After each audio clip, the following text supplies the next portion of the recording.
രാത്രി അങ്ങനെ അർജുനും ശ്രീതുവും രശ്മിനും കൂടി ഇരുന്ന് ചർച്ചയാണ് കേട്ടോ.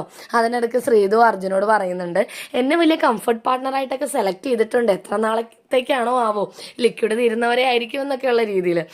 കാരണം നമ്മൾ കണ്ടതാണല്ലോ എപ്പിസോഡ്, ഏറ്റവും കംഫർട്ടായിട്ടുള്ള ആളെ തിരഞ്ഞെടുക്കാൻ പറഞ്ഞപ്പോൾ അർജുൻ ശ്രീതുവിൻ്റെ പേരാണ് പറഞ്ഞത്. അപ്പോൾ അങ്ങനെ പറഞ്ഞുകൊണ്ടിരിക്കുന്ന ഇടയിലാണ് അർജുൻ പറയുന്നത്, നമുക്ക് ഇവിടുന്ന് പുറത്തിറങ്ങിയിട്ട് ഇടുക്കിക്ക് പോകണം, കട്ടപ്പനയ്ക്ക് പോകണം, അവിടെ എൻ്റെ കുറച്ച് റിലേറ്റീവ്സ് ഒക്കെ ഉണ്ട്, നമുക്ക് അടിച്ച് പൊളിക്കണം, അങ്ങനെ പോകണം, അപ്പോൾ ട്രിപ്പ് പ്ലാൻ ചെയ്യാണ് കേട്ടോ.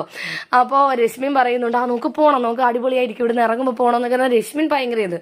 ശ്രീതു പറയുന്നുണ്ട്, ഇവിടുന്ന് ഇറങ്ങിക്കഴിഞ്ഞാലുള്ള അവസ്ഥ എന്താണെന്നൊന്നും അറിയില്ല, കുറേ പ്ലാൻ ചെയ്ത് എന്തെങ്കിലും നടക്കോ ഇല്ലയോ എന്ന് കണ്ടറിയാം എന്നൊക്കെ ശ്രീതു പറയാണ്.